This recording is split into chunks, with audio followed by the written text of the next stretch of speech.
percaya penuh pada semesta. Nah, ini maksud percaya penuh pada semesta itu kira-kira bagaimana, Mas Riko? Oh, jadi gini, misal kita simbolkan dengan arus sungai lah. Tujuannya kan arus sungai. Sungai kan banyak bercabang-cabang kan. Kan jatuhnya akhirnya tujuan akhirnya kan adalah laut kan. Kalau kita ngelawan arus, kira-kira tambah lama nggak sampainya? Tambah lama. Ya kan? Nah, apa yang dinyatakan dengan percaya sepenuhnya pada semesta adalah mengikuti arus sepenuhnya. Jadi tidak melawan. Jadi diikutin saja arusnya. Kalau arusnya ke arah kanan, ya kita ngikut ke arah kanan. Mungkin kita cuma bisa milih opsi, oh aku mau jalur yang ini atau jalur yang ini. Tapi kalau kita melawan arus, dalam artian ketika ada emosi datang, tapi kita lawan, ya berarti kita sedang melawan arus kehidupan itu sendiri. Dan otomatis yang membuat kita menderita kan aslinya bukan arusnya kan, dan bukan juga emosinya, tapi adalah perlawanan kita terhadap emosinya, terhadap pemikiran kita, terhadap semua tayangan kehidupan. Tapi begitu kita membiarkan apapun terjadi, otomatis kita menjadi setara dengan transparan, semuanya cuma lewat aja, hidup kita jadi lebih enak, dan tentu saja tayangannya juga jadi lebih baik. Jadi atau contoh lain gini lah, Mas Hendra pasti pernah layangan kan? Pernah. Zaman SD kan, layangan di atap enak-enak. Mas Hendra hanya bisa layangan dengan baik ketika Mas Hendra mengikuti arah angin, ya kan? Tapi begitu Mas Hendra melawan arah angin, yang terjadi kira-kira apa? Layangannya pedot, senarnya pedot kan? Ya sama, ketika kita terus-menerus melawan arus sungai atau melawan arus kehidupan atau live stream itu sendiri, ya kita akan semakin menderita, dan tayangan kehidupan juga akan semakin buruk. Jadi alangkah lebih baiknya apabila kita tahu kemana arus itu mengalir dan kita mengikutinya saja. Itu pasti arahnya bagus. Itu artinya meskipun kita hidup tanpa plan, tanpa rencana-rencana, justru itu hasilnya akan lebih oke gitu, Mas Riko. Karena gini, rencana itu kan munculnya kan dari pikiran kita yang terbatas kan. Sedangkan pikiran kita itu kan isinya data lama kan, masa lalu kan. Contoh, yang membuat masalah, yang kita anggap masalah suatu kondisi kehidupan kan dari pikiran kita kan. Kira-kira pikiran yang sama yang menciptakan masalah bisa menjadi solusi nggak kira-kira? Nggak bisa. Jadi rencana, ketika rencana itu muncul dari pikiran, yang kita tahu bahwa pikiran itu terbatas, dan rencana kebanyakan adalah melawan arus kehidupan. Kira-kira yang sedikit atau yang sebagian bisa melawan keseluruhan? Nggak bisa. Kalau kita berusaha melawan keseluruhan, ya kita akan hancur berkeping-keping. Jadi alangkah baiknya kalau orang cerdas, dia akan mengikuti live stream itu sendiri. Dibiarkan aja. Ketika kita membiarkan perasaan kita apa adanya, ya kehidupan akan menjadi lebih baik, menjadi surga, bukan neraka. Jadi istilah surga dan neraka itu sebenarnya adalah tentang realitas sekarang. Kenapa kok bagi sebagian orang hidup itu terasa seperti neraka? Ya karena dia tidak mengikuti arus kehidupan itu sendiri. Dan bagi sebagian orang lain kehidupan terasa seperti di surga, ya karena dia mengikuti arus kehidupan. Jadi dibiarkan apa adanya. Untuk percaya penuh pada semesta itu, Mas Riko, ini kan sesuatu yang mungkin sangat baru gitu, karena dari kecil kita terinjek, diajari oleh guru-guru kita waktu di sekolah bahwa hidup itu harus punya cita-cita, kamu hidup itu harus punya mimpi gitu ya. Nah, sementara Mas Riko itu pernah mengatakan kurang lebihnya begini, semua rencana pikiranmu hanyalah lelucon di hadapan kesadaran. Terus orang bijak mengatakan bila engkau ingin membuat Tuhan tertawa, cukup katakan saja rencanamu kepadanya. Nah, ini gimana ketika kemudian dari kecil kita sudah terdoktrin untuk membuat cita-cita tuh mulainya dari mana, Mas Riko? Nah, untuk rencana dulu lah. Rencana itu kan munculnya ketika kita mulai melawan kan. Mulai melawan, kita tidak terima terhadap tayangan yang sedang terjadi, terus kita mulai merencanakan, aku nggak mau tayang ini nih, aku nggak mau melihat batu besar di hadapanku, aku ingin melihat hal lain. Bisa nggak kira-kira? Nggak bisa. Selama kita merencanakan, ya kita akan terus mengalami kegagalan. Karena rencana berasal dari pikiran yang terbatas. Gitu. Nah, untuk keinginan, ketika kita menginginkan sesuatu, maka kita belum mempunyai hal tersebut. Ya kan? Contoh lah. Contoh kita ingin mobil. Ya kan? Kita ingin mobil berarti dalam kenyataannya kita belum mempunyai mobil. Ya. Nah, ketika kita terus-menerus mengingat keinginan kita, pertanyaan selanjutnya adalah ketika kita sedang mengingat keinginan kita sedang mengingat apa aslinya? Ketika kita lagi ingat nih, oh aku ingin mobil, sebenarnya kita sedang mengingat bahwa kita tidak punya mobil. Semakin kita mengingat keinginan kita, maka semakin kita mengingat kondisi kita bahwa kita tidak punya mobil. Sedang osilasi di dalam kekurangan kita. Nah, ketika kita sudah punya mobil, kita masih ingin mobil. Masih juga. Misal mobil kita udah banyak. Udah enggak Kan? Iya. Orang kaya kira-kira pingin kaya enggak? Enggak, pasti Enggak. pingin hal lain, ya kan? Nah itu, jadi keinginan itu adalah sumbernya dari rasa kekurangan. Semakin kita berputar di keinginan, maka kita semakin merasa kurang. Alangkah lebih baiknya apabila rasa kekurangannya disadari langsung. Otomatis kita merasa sudah memiliki barang yang kita inginkan, maka sudah bukan lagi keinginan, tapi adalah sebuah keputusan atau sebuah pilihan atau intensi istilahnya. Ada perbedaan dasar nih antara intensi sama keinginan. Kalau keinginan geraknya dari rasa kekurangan dan nggak akan pernah terjadi. Tapi kalau intensi pasti terjadi karena kita milih jalur, tapi tetap mengikuti arus kehidupan. Kalau kita mau melewati sebuah wilayah yang bagus, mungkin di pertengahan wilayah kita mengalami wilayah yang buruk, tapi akan cuma sementara. Ketika dibiarkan lewat ya sudah selesai. Isi going aja. Nah, itu yang penting. Tapi bukan berarti ketika kemudian kita sudah stay di kesadaran, itu bukan berarti terus kemudian kita tidak punya keinginan sama sekali gitu ya? Nggak ada memang. Nggak ada keinginan sama sekali. Memang tidak ada. Ketika kita benar-benar stay di ruang atau di kesadaran, memang nggak ada. Adanya mungkin intensi. Tapi semuanya serba mudah. Semuanya serba mudah. Semuanya serba mudah. Terus kalau di materi Zoom itu kan ada yin yang manifestation, ya, manifestasi. Atau kemudian sahabat-sahabat menyebutnya sebagai manifestasi berbasis kesadaran atau apalah.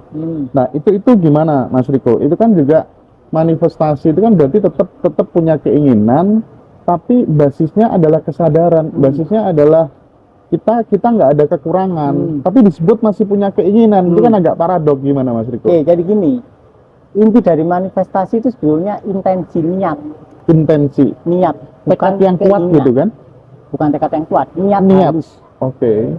Contoh gini lah, sampai ingin menggerakkan tangan sama niat menggerakkan tangan itu beda, ya kan? Kalau niat ya udah langsung angkat, tapi kalau ingin tangannya masih di sini. Nah, oh berarti langsung action gitu kira-kira atau gimana? Ada actionnya spontan. Ketika sampai niat, sampai kan nggak ada upaya menggerakkan tangan kan, langsung gerak kan. Ada perbedaan. Itu intensi ya. Intensi. Spontan. Oke. Bisa dibilang juga kita itu secara tidak langsung diarahkan, dibimbing, digerakkan langsung oleh kecerdasan yang tanpa batas gitu kira-kira ya Mas. Ya sama kayak gini lah. Ketika Musa bilang, Tuhan baru akan mengabulkan kalau kalian sudah merasa memiliki. Nah itu kan bukan keinginan, tapi adalah wilayah yang melampaui keinginan. Tuhan hanya mengabulkan doa ketika kalian sudah merasa memiliki. Artinya kalau kalian sekarang ingin kaya, ya kalian akan kaya beneran ketika kalian sudah benar-benar merasa kaya. Nah, gimana caranya merasa kaya? Ya kalian harus menyadari rasa kekurangannya terlebih dahulu. Ketika kalian disadari total, rasa kekurangannya mencair, kalian akan sampai di wilayah yang itu adalah diri kalian sendiri. Dan itu adalah keberlimpahan. Parameternya apa ketika kemudian kita udah sampai di wilayah itu? Parameternya kita tahu. parameternya cuma satu, kita tahu. Dan nggak ada lagi rasa berkurang. Oke, Enggak. misalnya Mas Riko yang sedang dalam kondisi punya keinginan itu tadi gitu. Praktik menyadarinya bagaimana Mas Riko sampai kemudian kita itu sudah sampai di wilayah itu gitu. Nah, ya kita harus menyadari sensasi keinginan itu kayak gimana. Tiap orang beda nih. Iya, Ada ketika dia pingin sesuatu, dadanya nggak enak. Iya, iya. Ada yang misal kayak secara mental tubuhnya maju ke depan. Oke. Ada yang secara fisikal kakinya kayak melayang. Beda-beda lah tiap Beda-beda. orang Ada ya. yang kepalanya pening. Nah, itu disadari sensasinya. Gampang itu. Artinya yang paling penting itu adalah hadir sebagai diri sendiri. Kalau soal manifestasi kekayaan, terus apa itu gampang itu. Tapi memang kalau sudah benar-benar stay murni di kesadaran murni itu kita memang sudah nggak butuh apa-apa gitu kira-kira ya. Cuman tidur lebih nyenyak gitu ya. Lebih minyak, rezeki lebih banyak. Rezeki lebih banyak. Oke. Kalau yang manifestation itu lebih ke ini, dasarnya lebih ke keharmonisan rumah tangga. Oh iya, paham. Jadi yang perlu kita maintenance itu ya hubungan kita. Biasanya kan ketika hubungan itu kan udah lama kan, mulai banyak pendaman nih terkait dengan pasangan. Awal-awal ya pasti kita hubungannya harmonis. Lama-lama kita mandang pasangan itu nggak nyaman. Kayak ada rasa-rasa kita nggak mau mandang matanya aja kita kayak menghindar. Nah itu berarti mulai perlu maintenance. Nah ketika hubungan mulai harmonis pasti ada salah satu pihak yang energinya dominan yang, terus ada yang salah satu pihak energinya dominan yin. Kalian bisa jatuh cinta satu sama lain karena perbedaan pola energi. Ada yang yang, ada yang yin. Nah yang yang ini intensinya biasanya banyak, yang yin enggak, dia datar. Mungkin nggak Mas, sama-sama yang gitu, sama-sama yin, nggak mungkin. Makanya ada LGBT. Oh. Kenapa kok laki bisa suka sama laki? Karena perbedaan struktur energinya. Ada yang, ada yang yin. Nggak mungkin yang sama yang jatuh cinta. Nggak mungkin. Nggak mungkin. Oh gitu Mas. Nah yang yin jadi lahan bagi intensinya yang. Gampang. Kalau sama tanya Om Joko itu yang. Kalau istrinya tidak mengiyakan keinginannya, itu susah terjadi. Oh, oke. Dan itu sekaligus ketika kemudian di dalam relationship, hubungan suami istri, itu misalnya ada ketidakharmonisan gitu ya, itu berarti akan berpengaruh juga terhadap rezeki gitu kan kira-kira? Pengaruh ya? Pengaruh. Karena interaksi utama kita kan sama keluarga. Sama keluarga. Kalau kita udah dewasa ya pasti sama istri anak lah. Kalau itu nggak beres, pasti yang lain jadi kayak agak-agak melenceng. Nah tapi kalau dilihat dari keseluruhan kehidupan, bahkan interaksi kita sama istri, itu kan awal mulanya karena interaksi sama orang tua kita.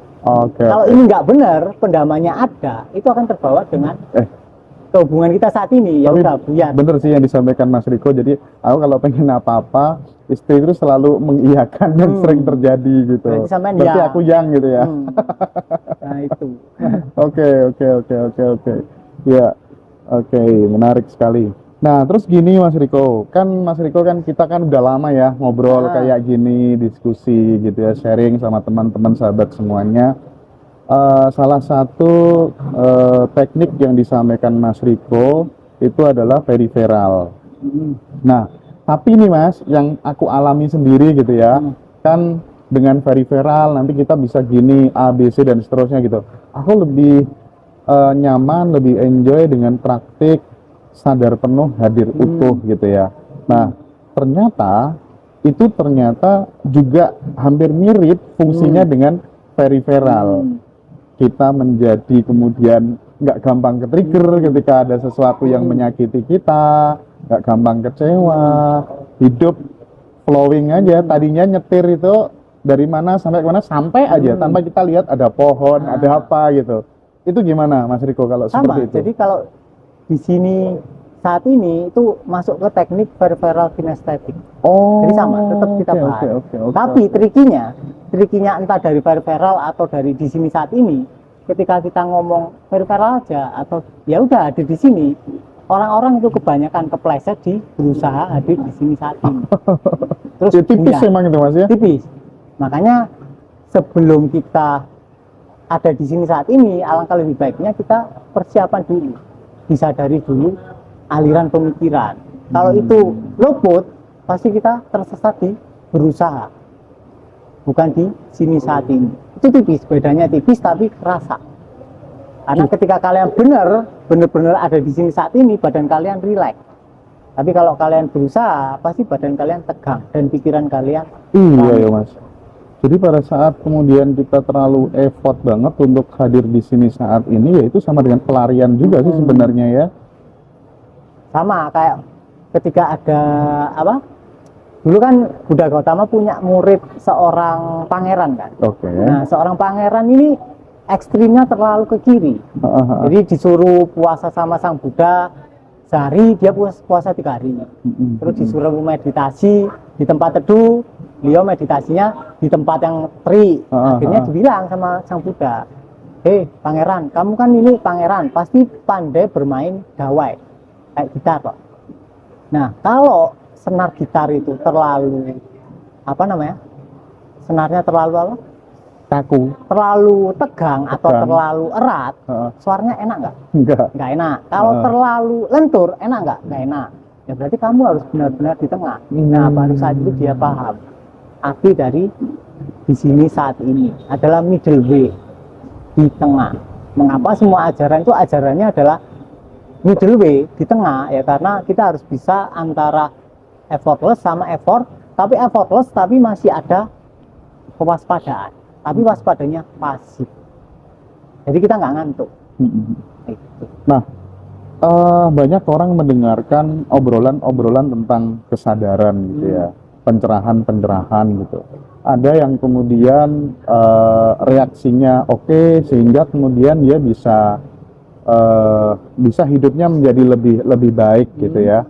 Ada juga yang stagnan aja, nggak ada perubahan sama sekali gitu. Nah, maksudku gini Mas, kita memutuskan untuk belajar, sementara orang lain santai-santai aja misalnya. Nah, keputusan untuk belajar seperti itu sebenarnya sudah tertulis dari sananya, terancang oleh kecerdasan semesta itu sendiri, atau sebenarnya memang benar-benar kita ini jalan hidup kita itu kita yang menentukan gitu. Dalam perspektif deterministik itu kan paradoks dengan eksistensialisme gitu kan ya. Kalau eksistensialisme dia percaya penuh bahwa manusia menulis jalan hidupnya sendiri. Deterministik enggak, ada hal-hal di luar yang ngontrol, termasuk kemudian struktur otak, termasuk kemudian data lama. Bagaimana Mas melihat ini? Oke, jadi gini, kita bahas setan dulu lah, iblis dulu lah. Iblis kan menggoda Adam kan, ya kan. Nah sekarang tak tanya, yang nyuruh iblis menggoda Adam siapa? Ceritanya sih Tuhan gitu. Ya kan. Berarti kenapa kok sampai di semua konsep ajaran kuno itu pasti ada simbolik iblis? Karena manusia belum siap untuk memahami paradoks dari keesaan Tuhan. Karena dunia kan terbagi jadi dualitas, kejadian buruk, kejadian baik. Kejadian baik ditimpakan ke Tuhan, oh ini berarti adalah berkat Tuhan. Tapi kejadian buruk ditimpakan ke setan atau iblis, karena dia belum siap. Nah sekarang pertanyaan selanjutnya, iblis yang menciptakan siapa? Tuhan. Berarti Tuhan juga bukan? Iyalah. Iya kan? Iya, manifestasi Tuhan juga. Nggak peduli mau malaikat, mau iblis gitu ya. Manifestasinya kan? Iya. Artinya ya Tuhan juga kan? Itu hanyalah lautan atau air yang sedang bergerak. Terus dijat situ ombaknya jelek. Nah sekarang tak tanya, ketika ada lautan besar, lautannya besar, terus ombaknya ini gulung kuming atau beriak lah. Apakah ombak itu punya free will? Atau free will itu bahkan berasal dari lautan? Oke, jangan-jangan gini Mas, apa tuh namanya kayak kontestasi pemilu gitu ya. Kita memilih presiden A, presiden B, kita dengan bangganya, oh ini free willku gitu. Ternyata bagi elit gitu, bagi elit politik itu ternyata sudah didesain dari sana gitu. nggak ada free will, aslinya nggak ada. Nggak ada, oke. Jadi oke. semua orang tercelakaan pasti bilang yang ada itu hanya kesadaran. Ketika yang ada kesadaran, maka handphone adalah kesadaran. Keren, Mas Hendra adalah keren, kesadaran, keren. Riko kesadaran, Novi kesadaran, Amrosi, Mas Rosi kesadaran, udara juga kesadaran. Iya, iya, iya. Bahkan apa namanya, kotoran manusia itu juga kesadaran. Oke, oke. Ya kan? Terus di mana letaknya yang bukan kesadaran? Ya Iya, kan? Dan iya, semuanya iya. kesadaran.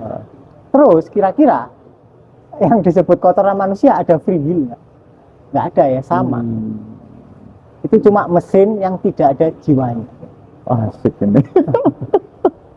Jadi nggak ada free will.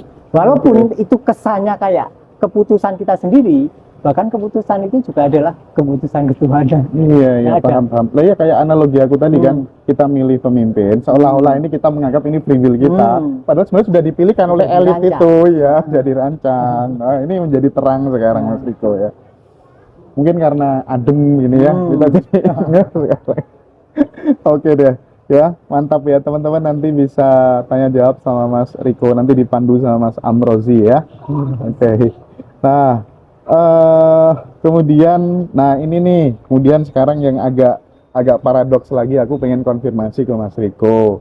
Mas Riko kapan hari kan kita sempat ngobrol, gimana sih Mas teman-teman ini kok bisa melihat penampakan makhluk halus dan lain sebagainya gitu. Mas Riko menjawab, oh itu karena dia ada belief di situ gitu. Padahal belief itu kan ombak lagi, pikiran lagi. Tapi kenapa bisa mencipta pakai belief itu? Termasuk saya sendiri juga merasa banyak banget ya apa yang kemudian saya yakini itu juga saya alami dalam kehidupan gitu. Itu gimana Mas Riko? Oke. Jadi gini, kebanyakan orang itu memisahkan antara segala sesuatunya. Ketika kita udah mengalami benar nih, yang adanya kesadaran, maka segala sesuatu adalah gerak dari kesadaran, sama. Mau itu emosi, mau itu belief, aslinya satu. Mau itu setan juga satu. Cuma bedanya, yang membedakan adalah rangsangannya atau sensasinya. Contoh, di Indonesia ada pocong, di Amerika ada pocong nggak? Nggak ada. Nggak ada. Karena sensasi di kepalanya beda, datanya beda, adanya vampir di sana, keren setannya. Kalau kita lihat vampir di Amerika, mungkin kita jatuh cinta, ya kan? Di Amerika paling adanya sukubu, sinkubu, Iya, Mas. atau namanya banyak lah setan di sana. Katanya lebih serem, tapi ya nggak tahu. Di Indonesia adanya kuntilanak, pocong. Beda Oke. daerah, beda setan. Ya berarti aslinya kan beda daerah, beda kultur kan. Kalau orang itu misal gini lah, orang itu di kutub utara tinggalnya, dia nggak dapat dogma agama, lihat setan nggak ada. Tapi obrolan yang paling menyentuh banget dan aku bisa praktik langsung tuh waktu aku bertanya, berarti waktu dan pikiran itu sama Mas Riko. Mas Riko waktu itu menjawab, ya sama Mas Hendra. Berarti aku dengan di sini tuh sama. Nah, mulai situ lah Mas Riko, aku tuh baru udah nggak teori lagi gitu loh, bisa bener-bener praktik ngalamin gitu loh Mas Riko. Nah itu aslinya gampang kan, simple kan. Dari awal kan kita di sini mau kemana gitu. Iya. Sekarang Mas Hendra misal di Jakarta lah, tak tanya Mas Hendra di mana, ya di sini jawabannya tetap nggak ada. Misal kita lagi ada inilah apa namanya, intinya tricky antara berusaha di sini sama di sini. Ketika berusaha ya kita nggak ada di sini, ngawang lah. Tegang ya Mas ya, tegang ya bahasanya ya. Tegang. Makanya sebetulnya yang dibutuhkan teman-teman itu bukan pelatihan atau bukan teori, tapi teman. Beneran kalian butuh teman. Butuh teman ya. Butuh teman kan? Iya. Misal kalian ada masalah nih, kan butuh sharing kan? Iya, temen. betul. Tentu saja harus teman yang ngerti. Kalau Iya. kalian sharingnya ke temen yang nggak ngerti ya amburadul. Makanya butuh teman seperjalanan. Komunitas lah. Bukan butuh pelatihan, butuh teman Butuh teman, sebenarnya ya. butuh teman. Iya, betul. Atau seenggaknya temen yang sudah ngalami ya, yang sudah tahu oh jalurnya ini gini. Walaupun kamu lewat ngantem batu besar, kamu tetap akan selamat. Nah, itu bener yang banget ini. dibutuhkan oleh teman-teman. bukan praktek tapi temen asli. Iya. Karena iya, orang-orang tuh nggak berani jalan sendiri gitu Pak. Kalau kalian berani jalan sendiri ya it's okay, berarti nggak butuh. Tapi kebanyakan orang itu butuh pendukung, butuh support. Nggak butuh guru aslinya, Iya. butuh temen. Butuh temen untuk membersamai bersama, membersamai untuk tumbuh Iya. gitu kira-kira ya. Jadi teman-teman nanti kalau misalnya mau terhubung, mau tergabung dengan komunitasnya Mas Riko di grup WA, nanti silakan ikut Zoom dulu 2 hari, tanggal 31 Oktober sampai 1 November. Di situ nanti teman-teman bisa dibimbing langsung oleh Mas Joko, oleh Mas Riko secara 24 jam pokoknya grupnya nggak pernah berhenti. Jadi teman-teman ketemu teman-teman yang sefrekuensi di sana ya. Nggak ada guru dan murid ya Mas Riko ya? Nggak ada. Nggak ada guru dan murid ya. Semuanya sama-sama tumbuh berproses. Soalnya itu juga apa ya, batasan yang sangat menghalangi. Ketika misalnya Mas Hendra nganggap Om Joko guru lah misalnya, secara belief sampean akan menganggap, wah aku di bawahnya Om Joko, aku nggak akan mungkin bisa mengalami apa yang dialami Om Joko. Itu adalah halangan paling utama. Makanya kayak Ananda, adiknya Gautama, itu tercerahkan tepat ketika Gautama mati. Nggak bisa, selama Gautama masih hidup, Ananda nggak bisa tercerahkan. Malam, tepat malam ketika Gautama mati, Ananda tercerahkan. Karena Gautama juga udah bilang, sebelum aku mati kayaknya kamu nggak bisa tercerahkan. Karena Ananda secara tidak sadar menganggap Gautama adalah gurunya. Berarti bahaya dong mengkultuskan Mas Riko, cium tangannya Mas Riko, Bahaya. sampai kemudian Mas Riko jalan gitu semuanya pada merunduk. Bahaya. Mending kalau ada yang gitu kita sepak aja, yang merunduk. Oke, ada yang tanya gimana ikut Zoom-nya? Itu di bio TikTok, silakan dihubungi aja teman-teman ya. Aku sangat komen banget serius ya. Silakan teman-teman nanti join di acara 2 hari itu, waktunya sekitar 4 jam biasanya kurang lebihnya itu, dan teman-teman di situ bisa dapat akses rekaman ya Mas Joko ya. Ada rekamannya yang nanti teman-teman bisa putar pada saat nggak bisa hadir pada waktu Zoom gitu ya. Jadi sekali lagi keren banget penjelasan Mas Riko pada kesempatan malam hari ini. Aku bisa belajar banyak dan sedikit-sedikit mulai mengalami Mas Riko ya, mulai mengalami. Tapi butuh waktu ternyata ya. Aslinya ya enggak. Aduh, Itu aku kan aja ya. pikiran sampai sendiri. Oh aku butuh waktu, ya dibiarin lewat pikirannya. Gitu ya Mas ya. Oke, Gampang, oke. gampang. Oke. Oke, Mas Riko kita lanjutkan kembali. Beberapa waktu yang lalu Mas Riko mengatakan bahwa sebenarnya ketika kita melakukan manifestasi itu salah satu penghambatnya adalah pendaman, pendaman emosi yang negatif gitu, yang itu hasil install dari lingkungan, keluarga, circle pertemanan kita, yang kemudian itu berpengaruh gitu ya. Nah, apa sih Mas bahaya-bahaya lain ketika kemudian pendaman-pendaman itu nggak segera diberesin, nggak segera dilepas gitu? Ya nggak bahaya juga. Oh nggak bahaya juga? Nggak bahaya juga sih. Kan skenario Tuhan juga. Berarti dibiarin aja dong kalau gitu? Paradoks kan. Meskipun itu kan aslinya cuma dibiarin kan, dibiarin cair sendiri. Itu Cair sendiri? kayak gunung es, dibiarin cair. Tapi kalau kalian utak-atik malah tambah nges. Intinya dibiarin itu cair sendiri. Paradoksnya di situ. Kalau kalian apa-apain justru tambah banyak. Karena reaksi kalian itu asalnya dari belief kalian. Artinya kalian bereaksi justru menguatkan identitas lama kalian. Apapun reaksi. Nah, ini ada yang komen. Berarti kalau gitu tidur tok bisa jadi orang kaya no Mas? Gitu gimana Mas? Nah, bisa. Hah? Bisa. Itu Bisa. contohnya. Tapi bukan berarti yang nggak gitu juga gitu Mas.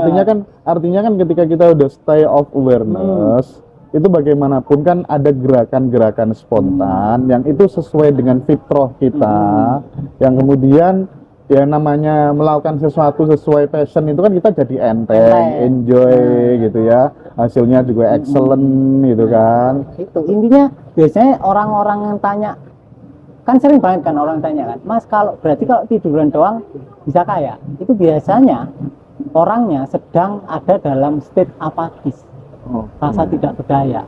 Makanya pertanyaannya dari situ, munculnya pasti ya pinginnya tiduran doang kaya. Padahal ketika kalian rebahan tiba-tiba muncul inspirasi buat spontannya ngapain, tiba-tiba jualan di situ Pak, atau tiba-tiba jualan alat-alat pertanian, nggak ada yang tahu kita. Tiba-tiba spontan dan baru, kayak selama ini pikiran itu nggak pernah muncul di layar kepala kita, kok tiba-tiba muncul lah, itu berarti insight. Baik. Nah, aku sekarang pengen lebih fokus ke sini Mas Riko, karena ini banyak teman-teman yang udah bingung ibaratnya, kondisi sakitnya udah parah gitu, kondisi keluarga, melihat keluarganya juga nggak begitu mapan secara ekonomi, sehingga mau minta dibawa ke rumah sakit juga nggak memungkinkan. Dan mungkin gara-gara sakitnya itu juga gara-gara pikiran juga, anakku kok begini gitu kan. Mas Riko kan beberapa kali memberikan opsi untuk kemudian pasrah total. Tapi itu ternyata pasrah total itu nggak semua orang bisa melakukan. Apalagi kalau kemudian jarang kemudian mengasah atau menerima pencerahan seperti ini, jarang. Lah itu gimana tekniknya untuk orang-orang yang, ya mohon maaf, yang jarang belajar, kita ngasih taunya gimana biar bisa pasrah total gitu. Jadi gini, kayak skenario sakit, skenario lagi nggak punya uang, kejerat hutang, itu layaknya kayak kita sedang naik perahu, ngikutin arus, terus ketemu suasana lingkungan yang jelek. Kira-kira kalau kita ngikutin arus terus, suasana jelek itu akan bertahan selamanya? Enggak. Tapi ketika kita melawan arus dengan gaya yang sama-sama arusnya, misal arusnya anggaplah 5 Newton lah, 5 km per jam, terus kita melawannya juga 5 km per jam. Nah, yang bikin suasana jelek itu stay kira-kira apa? Perlawanan kita. Tapi kalau kita nggak ngelawan sama sekali, ya itu selesai, bentar. Selesai. Ya Allah. Tapi yang bikin itu stuck itu adalah perlawanan kita, karena kita melawan arus. Akhirnya suasananya ya kelihatannya itu aja. Karena kalian melawan arus dengan jumlah energi yang sama.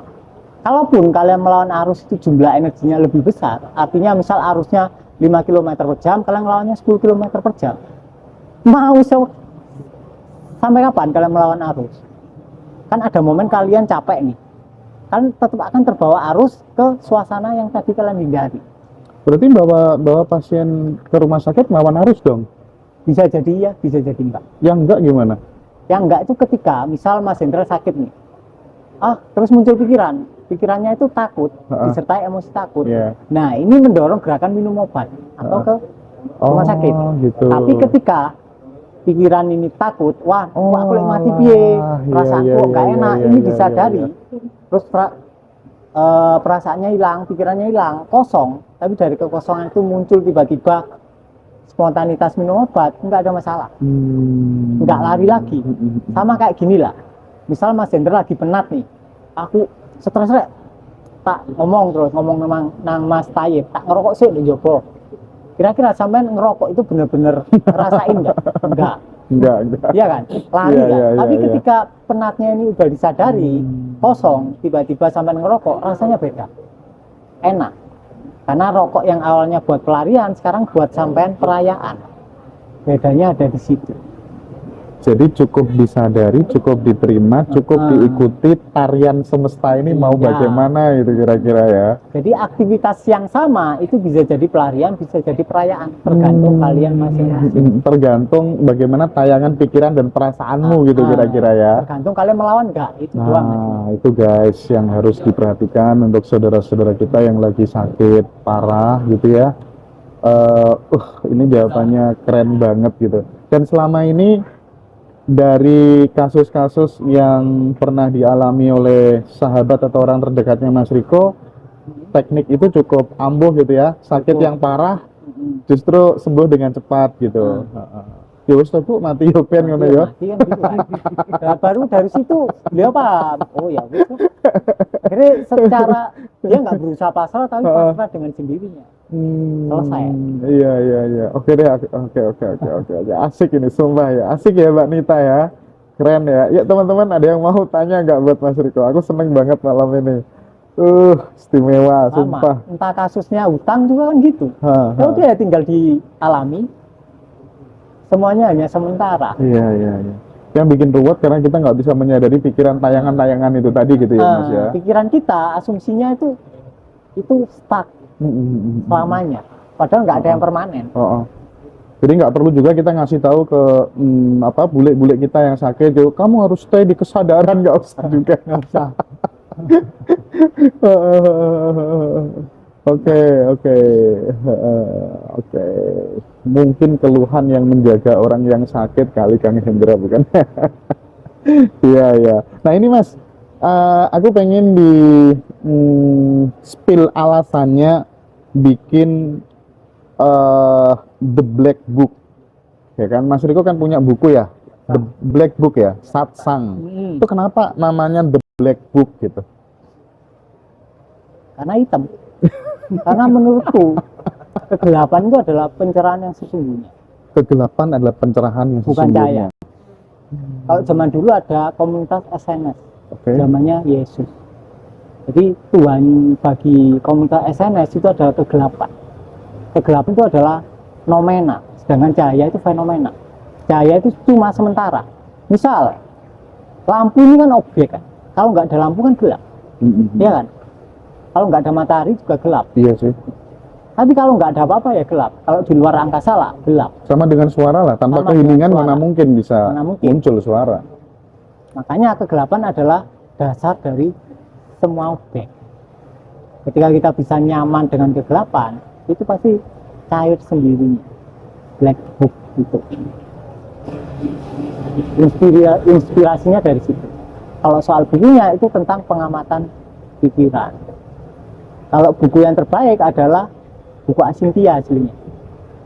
Itu satu-satunya buku yang pernah dibalikin sama orang 5. Jadi 5 buku balik, karena bukunya nggak ada isinya. Beneran nggak ada isinya. Terus? Ya kosong.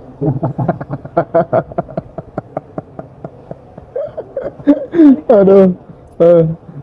Mas Riko, ada yang tanya Mas Riko. Mas Fendi ini tanya nih. Kalau mirroring sampai muntah-muntah dan nggak kuat berdiri, kenapa ya Om gitu? Nggak usah ditanya kenapa, udah biarin aja. Ketika kalian tersesat di dalam pertanyaan pikiran, kan akan mondar-mandir di situ. Biarin aja, bisa dari pertanyaan pikirannya. Kan nggak penting juga kalian tahu kenapanya kan. Ya muntah ya udah biarin, kan gitu kan. Nah, ini dari Wantika. Bagaimana hubungan perubahan hormon dengan situasi emosi seseorang perempuan yang mengalami menopause, Mas? Hormon sama menopause. Nah, kalau kaitannya sama hormon, wanita ya pasti sama estrogen. Intinya, kalau kalian udah menopause, ya jangan minum obat KB. Sebelum menopause, sebaiknya kalian jangan minum obat KB. Itu pasti normal. Tapi kalau udah terlanjur menopause, ya nggak apa-apa. Asal kalian nggak stres, gairah seks kalian akan tetap aja kok. Iya. Yang bikin gairah seks kalian tuh rendah, kemudian saat juga menopause itu ada stres kalian. Kalau kalian cewek-cewek nggak orgasme, paginya kalian pasti kayak habis makan kerupuk, cerewet. Tapi kalau kalian orgasme, itu nggak cerewet kalian. Gitu. Mas, nah ini nih pertanyaan dariku gitu ya. Gimana sih tipsnya supaya kita tetap bisa mencintai orang-orang yang kita benci gitu, Mas? Gimana Mas tipsnya? Ya disadari kebenciannya, jangan ditolak. Sensasinya itu dikasih ruang gitu aja? Dikasih ruang. Disaksikan, diperhatikan gitu. Terus? Ya gitu doang. Gitu tok? Gitu tok. Beneran gitu tok. Gitu tok. Nanti tiba-tiba naturalnya cinta sendiri. Kalau muncul lagi? Ya dibiarkan lagi. Disaksikan lagi. Biarin aja gitu ya? Biarin aja. Lama-kelamaan akan hilang sendiri, natural menjadi cinta lagi. Iya. Bahkan sebelum kebencian itu hilang, latar belakang dari kebencian kan cinta itu sendiri. Ya kan? Ketika sampean membiarkan kebencian itu apa adanya, itu kan cinta. Oke. Cinta terhadap tayangan kebencian, yang udah dibiarkan. Kebencian adalah cinta yang tidak terawat dengan baik gitu ya. Nah, iya. Nah, ini Mbak Vici tanya, dia tuh benci banget sama Ani-Ani gitu ya. Karena mungkin suaminya kepencut sama itu iya. gimana Mas Riko? Ya dilihatin aja fotonya Ani-Ani, kan keluar semua. Ya udah tinggal disadari. Gampang itu mah. Jadi kebencian itu sendiri bahkan adalah manifestasi dari cinta. Kalau kita bilang cinta adalah Tuhan, ya sama. Segala sesuatu materi, entah apapun, entah perasaan apapun, benda apapun adalah manifestasi dari cinta. Makanya kaum sufi bilang, kemanapun arah kalian memandang, kalian hanya akan melihat wajah Tuhan. Karena tidak ada apapun yang selain Tuhan. Nggak Semuanya ada Tuhan. apapun selain Tuhan. Iya. Iya. Kan esa. Ketika nggak ada apapun selain Tuhan, maka istilah ciptaan tepat atau tidak? Enggak. Tepat kan? Enggak. Ketika kita mencipta, kan kita kayak terpisah. Padahal nggak terpisah. Satu. Tapi kan kalau kita ngomong soal beberapa ajaran sufi gitu ya, itu kan misal kayak kisahnya Robiah Al-Adawiyah gitu. Dia itu pokoknya cinta utuh kepada sosok yang dinamakan Tuhan gitu. Nah, ketika kita kemudian cinta utuh kepada Tuhan, dia kan merasa kita diciptakan gitu. Berarti kan masih keberduaan dong, ada keterpisahan dong. Enggak, itu tahap pertama. Oke. Intinya dari sufi, atau sufi kan identik dengan Rumi ya. Iya. Rumi itu aslinya tekniknya adalah tarian darwis. Ketika sampai nari, muter nih, lama-lama sejam lah, sampai muter 1 jam, sampai akan nemu center di mana sampai nggak muter. Badan sampai muter, tapi sampai nggak muter. Pertanyaannya, yang nggak muter siapa? Nah, di situ akan ketemu. Secara pengalaman langsung sampai ketemu. Teknik lain adalah mabuk cinta. Ketika sampai bisa mencintai, tanpa berusaha mencintai, selesai. Objeknya itu hilang. Objek yang dicintai, Tuhannya itu hilang. Pecintanya juga hilang. Mabuk di dalam cinta. Nah, itu pengalaman puncaknya. Keren. Mabuk cinta ya. Contoh lah, ketika Mas Hendra lagi berhubungan suami istri sama istrinya, lagi cinta nih, Mas Hendra hilang nggak? Ya. Iya kan? Ya. 2 jiwa jadi Bersejiwa namanya. bersejiwa. Makanya namanya bersejiwa. Iya. Itu. Oh, ini Mbak Ami nonton apa enggak ini? Direkturnya Bersejiwa ini. Teman-teman kalau mau belajar kesadaran lewat teknik seksual gitu ya, itu ikut toh Bersejiwa gitu ya. Bisa kontak Mas Joko nanti ya.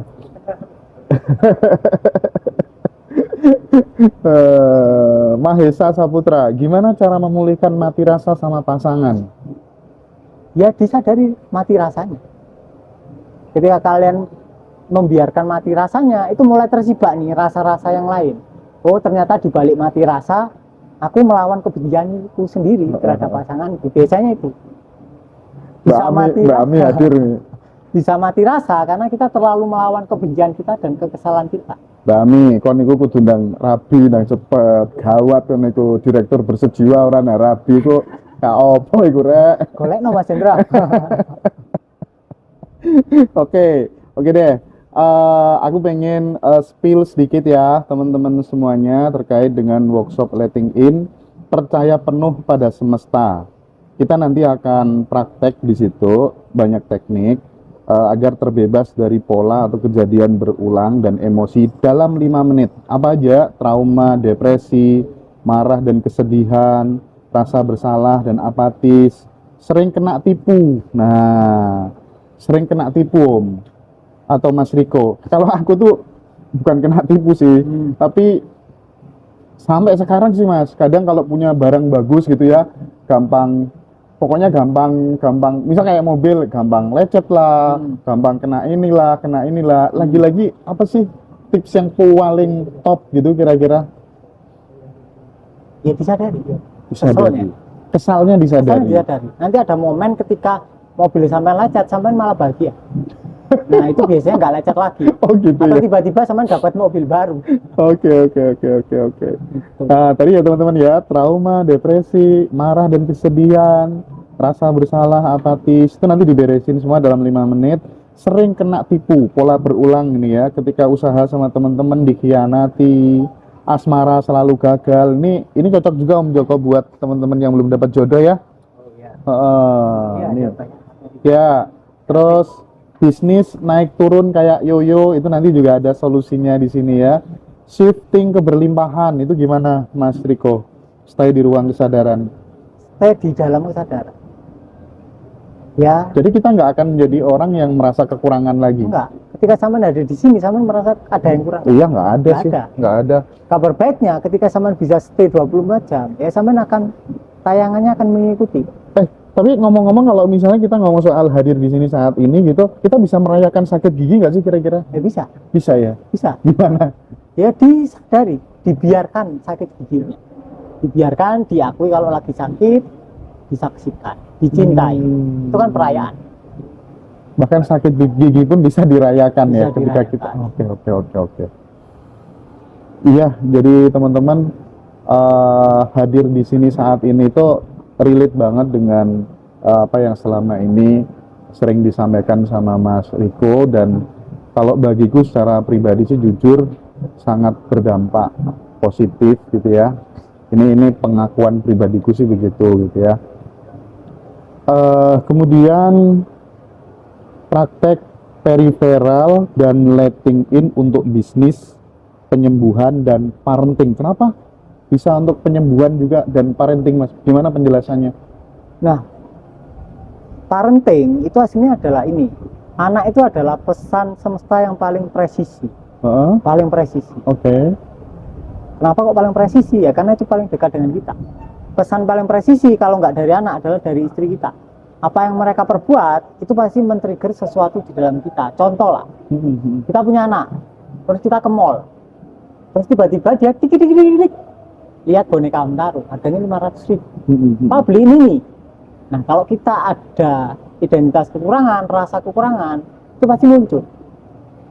Ya kan? Nggak kita beliin, anaknya tantrum. Tapi kalau kita nggak ada identitas kekurangan, rasa kita merasa kaya, ya dia biasa aja. Mungkin dia nggak minta beli. Intinya, anak kecil itu adalah pesan paling presisi. Paling presisi. Nah, perlu kalian sadari, kalau anak kalian waktu kalian ajak ke mall, dia sering tantrum gara-gara minta, berarti ada pendaman sesuatu di dalam diri kalian. Entah kekurangan, entah apa. Kalau kalian ada pendaman kemarahan, pasti anak kalian akan sangat sering memicu kemarahan kalian. Makanya kalian malas di rumah, akhirnya kerja sampai malam. Gitu. Ininya anak paling presisi. Jangan dijauhi. Dekatkan diri kalian dengan anak. Biar sekalian. Oke. Nah, di samping itu teman-teman, fasilitas lain teman-teman akan mendapatkan akses rekaman webinar, kemudian bonus video 3 teknik periferal, grup alumni yang sangat aktif. Nah, ini grup alumni yang sangat aktif ini selama ini dari yang diadakan di Ngaji Roso yang paling oke memang Mas Riko ya. Jadi aku menyaksikan sendiri, aku melihat sendiri, dan ada juga nanti webinar alumni ya teman-teman. Nah, mungkin Mas Riko, teman-teman ini masih banyak yang tabu tentang Mas Riko kan ngisi acara di Berserjiwa. Nah, itu bisa dijelasin nggak sih ke teman-teman semuanya supaya bisa belajar kesadaran lewat hubungan suami istri gitu. Nah, Mbak Ami, karena aku udah promosi nge-giftnya Mawar, itu kebacut namanya ya. Nah, silakan Mas Riko. Jadi gini, keheningan atau pencerahan atau kekosongan atau kesadaran itu ibaratnya ruang yang pintunya banyak atau bahkan aslinya nggak ada pintunya. Jadi kita bisa masuk lewat mana aja. Istilahnya itu juga bukan masuk, karena di dalamnya. Jadi mau kita lewat jalur seks atau lewat jalur effortless atau pasrah atau meditasi sama asli. Asal caranya tepat. Kalaupun kalian belajar letting in, periferalnya udah bisa lama, seks kalian akan baik sendiri. Atau lewat cara yang lain bisa. Seks kalian baik, kalian mengalami fale, tiba-tiba kalian bisa periferal. Jadi sama. Caranya itu adalah beda cara, tapi ruang yang kalian alami akan sama. Nah, kenapa kok jalur seks ini paling gampang? Karena kita lahir lewat seks. Nggak mungkin. Misal Mas Hendra sama istrinya main Mobile Legends atau main Winning Eleven lah, zaman dulu kan ya. Terus Mas Hendra ngegolin, tiba-tiba istrinya hamil, nggak mungkin. Nggak mungkin. Masa anaknya di-download lewat Play Store? Iya, Nggak mungkin. Pasti lewat hubungan seks. Aku inget Winning Eleven jadi ketawa karena waktu mudaku tak habisin ke situ. Iya kan, nah, itu. Iya, Nah, iya, iya. artinya ketika kita lahirnya lewat seks, berarti aslinya, berarti kan diploid kan, artinya sel seks bertemu sel seks, haploid bertemu haploid, N sama N gabung menjadi embrio, diploid, kemudian terus diferensiasi, spesialisasi menjadi berbagai macam organ dan jaringan. Kemudian fungsinya seperti manusia sekarang. Kalau kita telah lebih jauh, lebih dalam, berarti tubuhnya Mas Hendra aslinya adalah sel seks. Semuanya, mau itu mata itu aslinya juga sel seks. Oke. Mau itu bibir sel seks. Berarti ketika Mas Hendra melawan seksualitasnya, Mas Hendra sedang melawan arus. Makanya ketika kalian tidak melawan seksualitas kalian, itu ibaratnya kalian nggak melawan arus kehidupan lagi. Makanya paling gampang itu lewat jalur seksual. Karena nggak ada satupun orang di dunia ini yang nggak suka seks. Kecuali mereka trauma seks. Beda. Kalau trauma seks ya dibenerin dulu. Gampang gitu. Tapi ada teman-teman yang masih bingung, belum paham tentang vale. Vale itu apa sih? Setauku parkir mobil itu.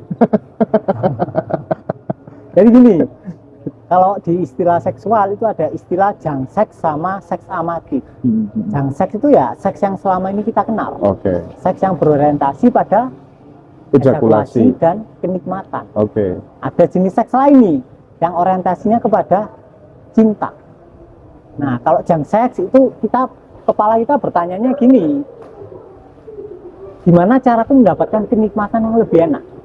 Tapi kalau seks amatif, gimana biar aku merasakan cinta yang lebih tinggi, atau lebih dalam, atau lebih banyak.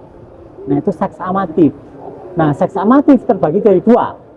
Seks doing, artinya seks aktivitas, genjot-genjotan, untuk mengalami orgasme ombak, dan kemudian diakhiri dengan vale orgasme, seks diam. Artinya kita diam saja saat seks. Itu adalah dalam satu sesi. Jadi seks doing-nya untuk menggenerator energi, untuk menciptakan energi, atau mengalirkan energi, dan kemudian palingnya adalah stay. Kita lebih gampang hening ketika energi kita berlimpah. Itu poinnya. Tapi nggak orgasme. Orgasmenya kita ajari jenis orgasme yang lain yang tidak mempengaruhi dopamin crash. Karena kalau dopamin crash ya energi kalian low. Tuh. Gampang. Ikut aja ya teman-teman. Daftar aja, ikut bersedia gitu. Tapi ada garansi nggak Mas? Misalnya gini ya. Dia tujuannya, motifnya ikut bersedia itu adalah supaya durasinya lebih panjang. Ketika kemudian sudah menerapkan treatment atau kemudian hal-hal yang diajarkan oleh Mas Riko di bersedia, itu apakah pasti durasi yang sebentar bisa berubah menjadi lama? Pasti atau ada pengecualian? Pasti. Asal prakteknya benar. Sekarang gini lah. Orang itu pasti berdurasi lama kalau dia mencintai istrinya, ya kan? Kalau nggak ada pendaman. Tapi ketika dia ada pendaman terkait istrinya, kemudian dia seks, dia akan mendekati seks dari tubuh yang tegang. Otomatis dia cepat ejakulasi, karena tubuh yang tegang identik dengan sistem saraf otonom simpatik, saraf untuk bertahan hidup. Kita nge-seks kayak dikejar hewan buas, otomatis ejakulasinya cepat. Nah, kalau kita nggak ada pendaman, kita rileks nih.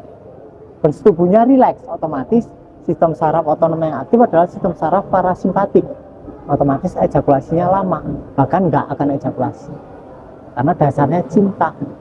Makanya yang paling penting adalah harmonisasi hubungan antara dua belah pihak. Karena contoh gini lah, orang menikah itu kan menyatukan dua latar belakang yang beda. Contoh lah, ada yang Om Joko lah. Om Joko misal adalah keluarga tentara. Ya kan, aturannya ketat nih, dari kecil ketat nih. Istrinya keluarga musisi kebetulan, dia agak-agak bisa belok lah, agak santai lah. Om Joko dari kecil diajari untuk naruh handuk itu langsung di tempatnya, habis mandi. Istrinya enggak. Awal menikah itu oke, biasa aja. Setelah 3 bulan bisa dipastikan istrinya mulai ngomel. Om Jokonya mulai ngomel ke istrinya karena adanya perbedaan kebiasaan.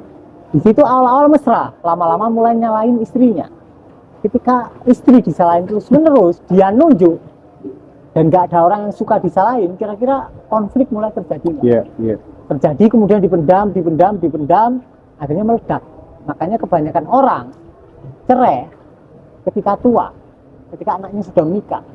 Ketika ditanya oleh anaknya, enggak, mama udah aslinya udah nggak cocok sama papa sejak kamu dari kecil, mama cuma nunggu kamu nikah. Iya. Itu Banyak case kayak gitu, Mas. Banyak kejadian. Hanya nunggu anaknya. Makanya diperlukan pola komunikasi yang bagus. Dan bagaimana cara mencairkan pendaman kalian ke istri. Intinya itu. Ada yang komen, nang di bojoku yo, gak mulai-mulai aku kate praktek ini. Para jomblo nangis dengar cerita ini. Loh, itu kan tadi Mas Riko bilang, iya itu case-nya orang tuaku, Mas Riko katanya. Dia cerai nunggu aku nikah gitu ya. Oke. Baik teman-teman semuanya, komennya arek-arek lucu-lucu sumpah ya. Mbak Amin Arabi.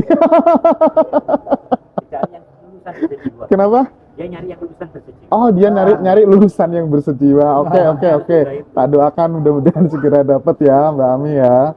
Oke, baik Mas Riko, habis ini akan dilanjutkan sama Mas Amrozi ya. Siap. Terima kasih banyak.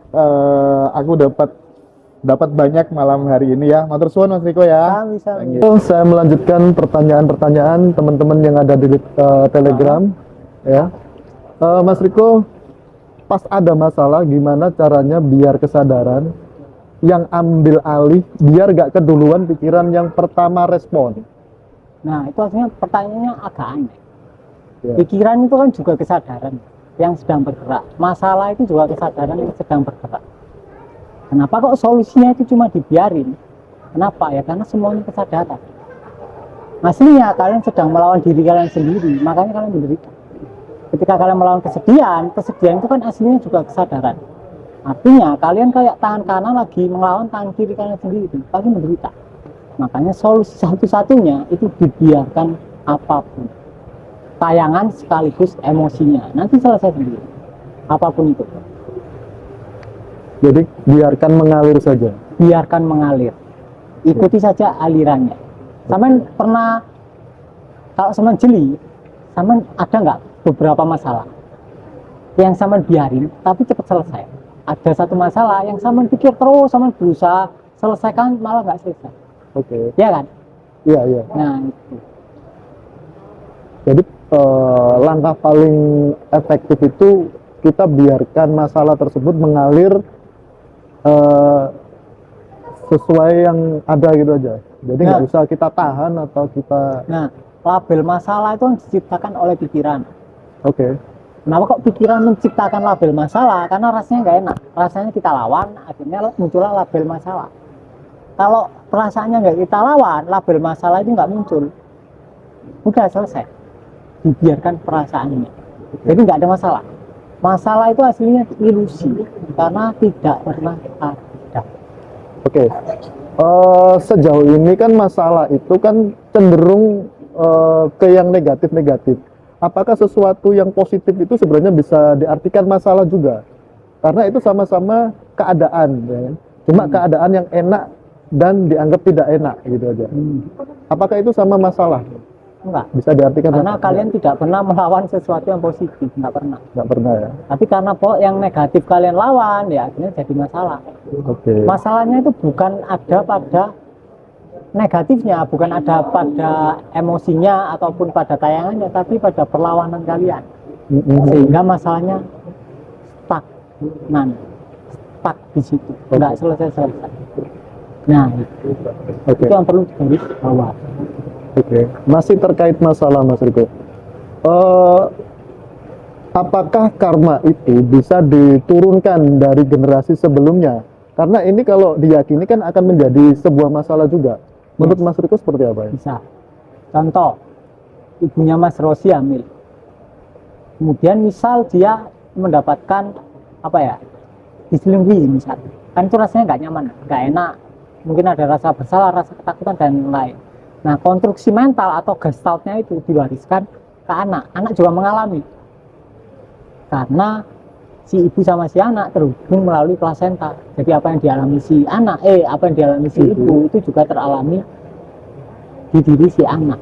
Kemudian ketika lahir, ya udah tercipta identitas, akarnya itu udah tercipta. Kemudian dibuat lebih tumbuh lagi, lebih rimbun lagi dengan pola didikan para orang tua masing-masing. Intinya cetakan pertama itu adalah waktu ibunya hamil atau bahkan ketika kalian berhubungan seksual. Kalau kalian mau bahas lebih jauh, cetakan pertama adalah waktu kalian berhubungan seksual, waktu kalian sedang menanam benih. Itu sangat berpengaruh. Jadi ketika kalian biasanya gini, orang habis capek kerja, beban, kemudian dia berusaha melepaskan bebannya dengan seks. Nah, secara tanpa sengaja kecelakaan dia hamil. Itu pasti cetakannya buruk. Kenapa? Ya karena itu kecelakaan, bisa dianggap kecelakaan. Karena kalian hanya untuk melepaskan stresnya, kalian tidak ada dalam nuansa cinta. Makanya seks sangat penting, sebaiknya hanya kalian lakukan ketika kalian berada dalam nuansa cinta. Jangan pernah melakukan seks ketika kalian lagi marah sama pasangan. Ini penting, karena kebanyakan pasangan itu seksnya itu lebih hot ketika dia lagi ada masalah, lagi marah, kemudian dia seks lebih hot. Tapi kalau kalian menanam benih di situ, itu akan seburuk-buruknya cetakan. Itu sangat bahaya. Jadi jangan pernah mendekati seks dari sesuatu selain cinta. Nuansanya harus benar. Kalau nuansanya benar, benihnya baru benar, embrionya baru benar. Kemudian skenarionya ketika kalian hamil itu sebenarnya ditentukan ketika kalian berhubungan seks. Kalau kalian berhubungan seks itu ada ketakutan di dalamnya karena kalian selingkuh atau karena adanya ketegangan, ada ketakutan dan lain-lain, ya pasti nanti skenario waktu hamil akan sesuai. Makanya jangan pernah melakukan hubungan seks ketika kalian sedang marah dengan istri. Selesaikan dulu di luar ranjang. Terkait ini Mas Riko, ketika kita mau menciptakan benih unggul ya, kan kita tidak boleh capek kan. Nah, tapi mayoritas masyarakat kita itu masyarakat pekerja dan waktu luangnya sangat sempit. Nah, untuk mengatasi itu seperti apa Mas Riko? Ya itu tadi solusinya. Jadi bukan soal kalian kerja atau enggak, bukan soal kalian capek atau enggak, adalah soal kalian mendekati seks itu dari nuansa apa. Ketika kalian sedang bahagia, sedang saling sayang, sedang berada dalam nuansa cinta, kalian nge-seks itu adalah cetakan yang paling bagus. Tapi kalau kalian nge-seks dari kalian sedang marahan sama istri, kalian nge-seks, seksnya mungkin hot, tapi benihnya akan jelek, cetakannya akan sangat-sangat buruk. Dan kemudian akan diikuti oleh skenario yang akan semakin memperkuat identitas tersebut. Jadi identitas pertama itu yang kalian ciptakan terhadap anak kalian itu adalah ketika kalian seks dengan istri kalian. Kalau itu hamil, itu. Jadi jangan pernah jangan pernah dekati seks dari nuansa ketika nuansanya buruk. Jadi dekati dari cinta. Makanya kenapa kalau di zaman dulu raja-raja itu milih hari buat seks. Sampai segitunya ya? Sampai segitunya. Karena harus dipersiapkan. Nanam benih itu memang harus dipersiapkan. Kalau enggak, cetakannya pasti jelek. Itu. Jadi persiapkan. Benar-benar persiapkan. Kalian berada dalam nuansa cinta, kalian harmonis, kalian nggak ada pendaman sama istri. Cetakannya pasti bagus. Tapi kalau rumah tangga kalian sudah nggak baik-baik saja, kalian nanam benih pasti buaya. Apakah ini dibahas di Bersih Jiwa, Mas? Dibahas. Nanti teman-teman bisa gabung di Bersih Jiwa atau langsung hubungi dari manajemen Mas Riko juga bisa. Dan jangan lupa tanggal 30 Oktober sampai 1 September bisa gabung. Iya, Oktober sampai November. Teman-teman bisa gabung di Zoom-nya Mas Riko ya. Oke. Oke, lanjut Mas Riko. Bagaimana mendatangkan ya kan keberuntungan yang berkelanjutan? Ya disadari ketakutannya, disadari rasa kekurangan. Itu paling gampang, paling gampang. Alumni kita kan barusan itu kan dapat apa itu? Mercy ya. Ya. Jadi alumni kita habis dapat Mercy. Ya karena cukup disadari rasa kekurangannya. Ketika sudah disadari, tiba-tiba ada aja uang buat beli Mercy. Padahal sebelumnya saldonya nggak cukup. Iya. Bahkan kartu kalau umpama dia main nyicil itu nggak bisa. Karena berapa? 2 ya, CL2 ya. Kartu kreditnya bahkan CL2, jadi nggak bisa. Tapi ya tiba-tiba CL0 ya, CL0 bisa. Kalaupun dia mau nyicil bisa. Dan itu bisa dipelajari di Bersih Jiwa. Di tanpa pintu, di letting in bisa. Letting in bisa. Jadi juga. sangat perlu untuk merilis atau bukan merilis, membiarkan rasa kekurangannya, dibiarkan disadari, ya udah nanti datang sendiri. Intinya bisa ya untuk mendatangkan keberuntungan yang terus-menerus atau berkelanjutan. Oke Mas. Lanjut Mas. Apa karma itu cuma pendaman emosi saja atau seperti apa Mas? Karma itu kan mekanisme sebab akibat.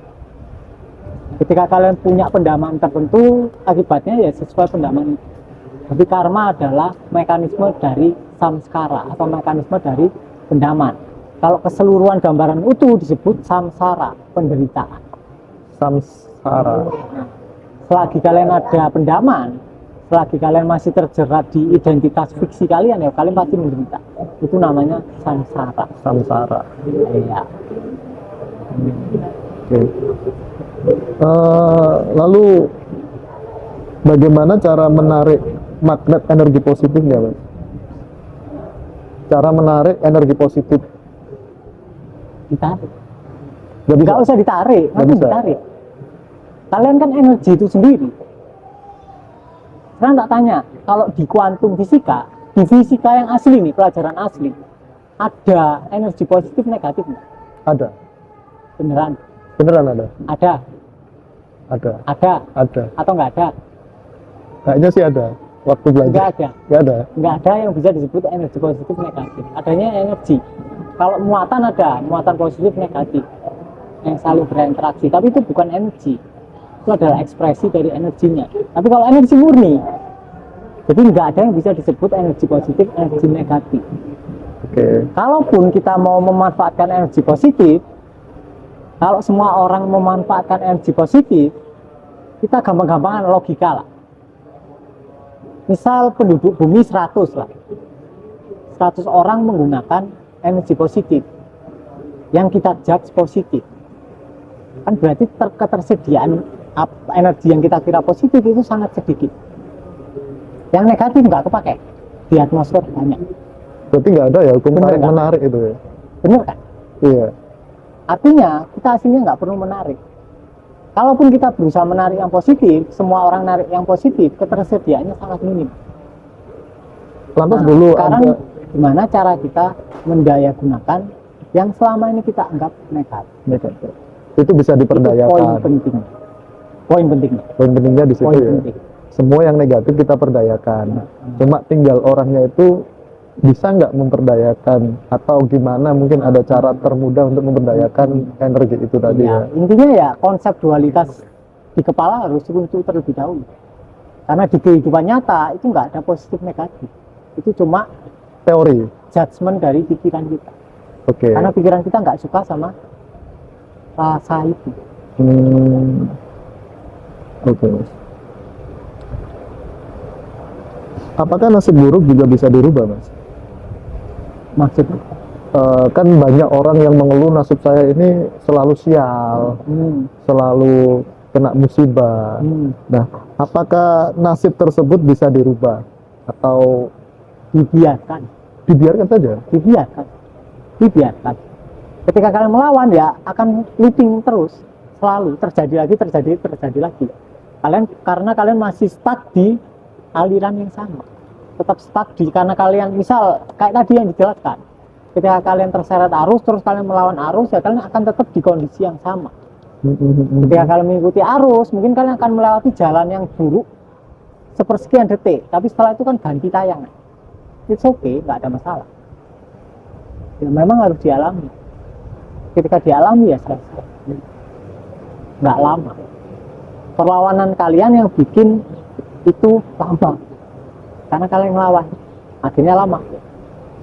Sama kayak buku novel, kalian nggak mau baca satu halaman, akhirnya bolak-balik di situ, kalian nggak bisa buka halaman selanjutnya, nggak bisa. Gimana orang kalian nggak menerima skenario yang di halaman ke 100, kalian mau buka halaman ke 105 gimana? Nggak bisa, Harus melewati. harus dilewati. Ketika kita mengikuti arus, membiarkannya lewat, itu udah selesai kan. Ternyata nggak semenakutkan yang pikiran kita, biasa aja ternyata.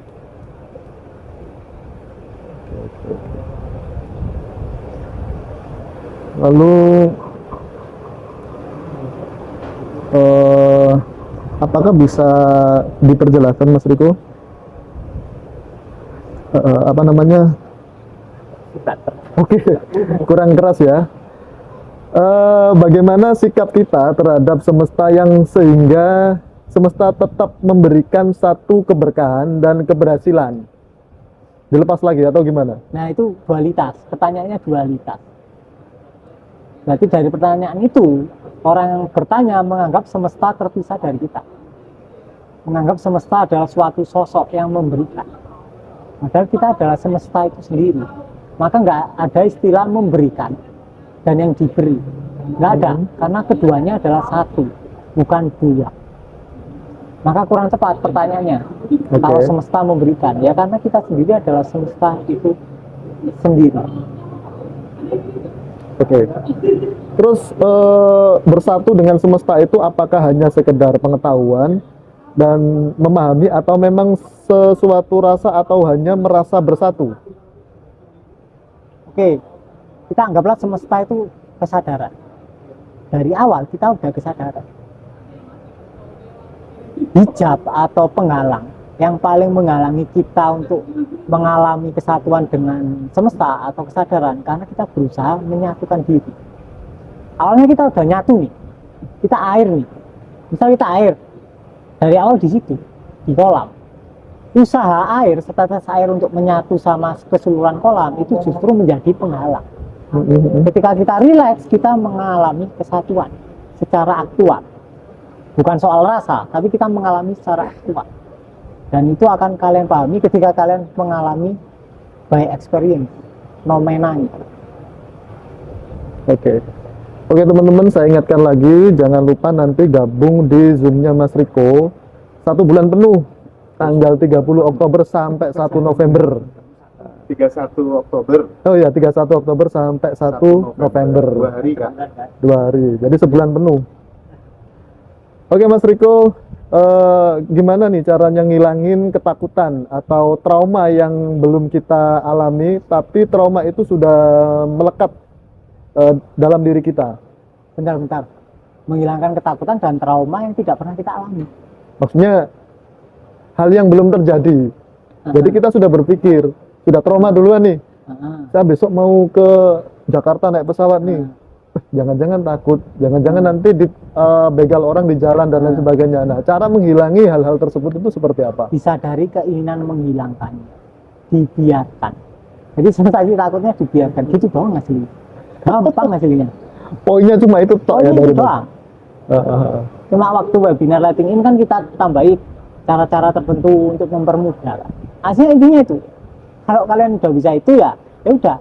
Mungkin kalian cuma butuh temen ya nggak apa-apa gabung.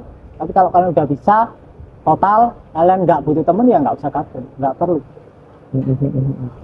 Nah, ini terkait di keyakinan Jawa. Dalam kasanan Jawa seringkali disebut istilah atau terminologi rasa atau roso, ya Mas. Nah, Mas Riko, hampir dalam hal apa saja dalam kasana Jawa, rasa menjadi semacam melting point. Apakah rasa ini hakikatnya adalah pencapaian kesadaran atau seperti apa? Ini kalau di Jawa itu ada istilah roso. Jadi roso yang dimaksud dalam ajaran Jawa itu bukanlah perasaan. itu adalah background dari perasaan. Bahkan kata rasa aslinya nggak begitu tepat. Makanya istilahnya kan tanti noyong opo kan, nggak bisa dinamai. Makanya istilah rasa bahkan nggak tepat. Intinya rasa itu bukanlah perasaan, bukan emosi, bukan pikiran. Rasa itu adalah latar belakang atau ruang di mana perasaan muncul dan dikembangkan. Jadi bukan apa namanya pencapaian kesadaran, bukan ya? Kita udah sadar dari awal. Coba lah Mas Rosi usahakan nggak sadar, bisa nggak? Nggak bisa, nggak ada tombol off-nya. Ya. Kita cuma mengira kita lagi tidak sadar. Bahkan perkiraan kita atau dugaan kita sedang nggak sadar itu terjadi di dalam kesadaran. Oke. Jadi intinya rasa itu tadi apa tuh? Latar belakang atau Latar ruang belakang. dari perasaan. Ruang dari perasaan kita sendiri ya. Oke. Atau bagaimana relasi antara rasa dan kesadaran, Mas? Relasinya itu apa? Rasa dan kesadaran. Rasa dan kesadaran. Jadi, rasa yang mana? Rasa yang tadi. Iya. Rasa yang tadi sama. Sama. Tapi kalau korelasi antara kesadaran dan perasaan itu adalah manifestasi dari kesadaran.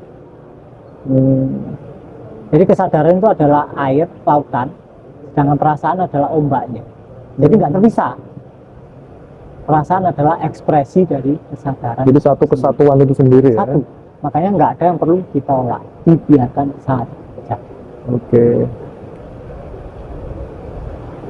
Ini ada pertanyaan bagus Mas Riko. Setelah fase terendah, bagaimana sikap kita terhadap semesta yang sehingga semesta tetap memberikan satu keberkahan dan keberhasilan? Kita sedang ada di fase terendah. Iya. Nah, Setelah fase Oke. terendah. Setelahnya ya udah dibiarin aja. Kalian perlu menyadari pikiran kalian yang menjudge kalian sedang berada di fase terendah. Rendah dan tinggi itu kan cuma penghakiman dari pikiran kan. Nah itu yang perlu kalian sadari. Kalau kalian menjudge kondisi kalian rendah, otomatis kalian akan ingin kondisi yang tinggi. Semakin kalian ingin kondisi yang tinggi, kalian akan semakin terjebak di kondisi yang rendah. Bahayanya itu. Makanya disadari mekanisme pelabelan dari pikirannya. Itu tricky dan sangat berbahaya. Ketika pikiran kita mulai membedakan antara rendah dan tinggi, itu adalah fase yang sangat berbahaya kalau kalian tidak sepenuhnya menyadari jebakan itu. Jadi perlu disadari pikirannya, oh ini fase rendah, nggak ada Ya. itu kan cuma suara pikiran, judgement, penghakiman dari pikiran, asumsinya Yang menghakimi pikiran kita sendiri ya. pikiran kita sendiri. Pikiran kita menghakimi pikiran sebelumnya, ya kan? Benar. Contoh, misal gini, pikiranku tiba-tiba gini, Joko ke seru rek, gak teko-teko. Terus selanjutnya pikiran selanjutnya muncul, wah tapi kan aku kan nggak boleh kayak gitu sama Om Joko. Nah ini kan berarti menghakimi pikiran sebelumnya. Yang dihakimi itu bukan kita, yang dihakimi oleh pikiran adalah pikiran-pikiran sebelumnya. Oke. Jadi kita tidak tersentuh oleh pemikiran aslinya. Kalau kita jeli ya. Siap. Makanya perlunya menyadari gerakan pikiran kita sendiri. Ini kayaknya juga ada yang apa namanya termakan pikiran Mas. Ini pertanyaan seperti ini. Beliaunya ini dulu pernah tunangan terus gak jadi, ya kan? Terus dia itu yang menjauh. Nah, habis itu beliaunya menikah duluan. Sekarang hidupnya kok rasanya kena karma gitu. Ngatasinya gimana Mas itu? Padahal kita lepas juga baik-baik antar keluargaan itu. Jadi seolah-olah dia ini merasa karena saya menjauh, membatalkan tunangan, akhirnya saya sekarang kena karma karena kehidupan yang dialami sekarang itu kok kena apa namanya? Nggak enak gitu. Nggak enaknya tok itu loh. Ya karena kalian punya rasa bersalah. Rasa bersalah itu nggak kalian sadari, tapi kalian kubur. Akhirnya itu mengekspresikan dirinya dalam berbagai tayangan sekarang. Misal Mas Amrosi, misal Mas Rosi merasa bersalah nih, otomatis Mas Rosi kan ingin dihukum. Iya. Misal Mas Rosi berbuat buruk ke Om Joko, Mas Rosi merasa bersalah ke Om Joko. Secara nggak langsung, Mas Rosi pingin dibalas sama Om Joko, bener nggak? Sama, ketika sampean merasa bersalah, sampean ingin dihukum oleh kehidupan. Oke. Itu bahaya. Aslinya perasaan pendalaman yang paling berbahaya, pertama adalah apatis, kedua adalah rasa bersalah, ketiga baru malu. Oke. Apatis itu pasti mengarah ke urgensi bunuh diri. Tapi ketika orang merasa bersalah, itu kan nggak bisa dirubah, tetap merasa dirinya bersalah, dan itu akan terbangun atau terbentuk dalam mindsetnya dia, Mas. Makanya dibiarkan, dialami total rasa bersalahnya, nanti hilang sendiri. Kan itu cuma masalah sensasi. Apa bedanya cara menghilangkan rasa bersalah itu dengan merasa tidak bersalah? Kan susah itu membedakan. Gampang. Ketika sampean berusaha menghilangkan, ketika sampean berusaha lari dari rasa bersalah, rasanya nggak enak di badan. Tapi ketika sampean sudah tidak merasa bersalah, rasanya enteng. Intinya terasa di badan. Kalau badan kalian sekarang terasa berat, berarti ada beberapa jalur energi yang tersumbat. Sumbatannya itu kayak es batu. Misal air mengalir dalam pipa, kemudian dalam beberapa titik air itu membatu jadi es batu. Jadi bukan berarti yang dinamakan sumbatan itu adalah bukan energi, itu juga energi yang memadat. Ketika kita cintai, kita biarkan apa adanya, dia mulai mencair. Kemudian aliran tubuh kalian mulai normal, ngeflow, akhirnya tubuh terasa lebih ringan. Nah, itu bedanya itu. Kan maksud saya gini, Mas. Saya ini mencubit Pak Joko, tak cubit nih. Nah, saya kan salah. Nah, masa saya nggak merasa bersalah, mau dilepas saja seolah-olah nggak salah, gitu? Apa gitu maksudnya? Untuk melepas kesalahan itu tadi? Bisa dari sensasinya. Bisa dari toh? Bisa dari doang, nanti hilang. Dan hubungan kalian mungkin akan lebih baik-baik saja, nggak ada apa-apa. Oke. Bisa dari saja, bisa dari sensasi, dibiarkan. Nggak, ini kayaknya kasusnya sampean, ada yang mirip. Coba sampean cerita lah. Sampean Nggak. merasa bersalah ke siapa? Saya nggak pernah merasa bersalah. Terus? Saya itu orangnya lost. Yang penting saya itu sudah berusaha semaksimal mungkin tidak menyakiti dan merugikan orang lain gitu loh. Itu pun kadang masih dianggap merugikan atau menyakiti kan gitu. Jadi saya itu orangnya lost. Yang nganggap siapa? Saya. Ya. Ya. Bentar, kan sampean sudah berusaha berbuat baik sebaik-baiknya. Terus yang memandang, oh kayaknya aku nggak cukup baik, sampean sendiri. Oh, misal terdekat aja lah, terdekat istri kita ya. Bilang ke sampean.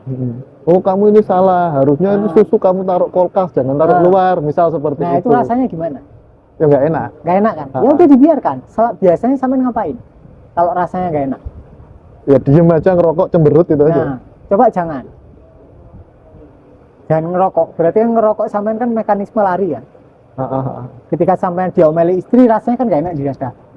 Itu dibiarkan, dirasakan total. Kemudian ketika hilang, sampean ngerokok itu akan beda.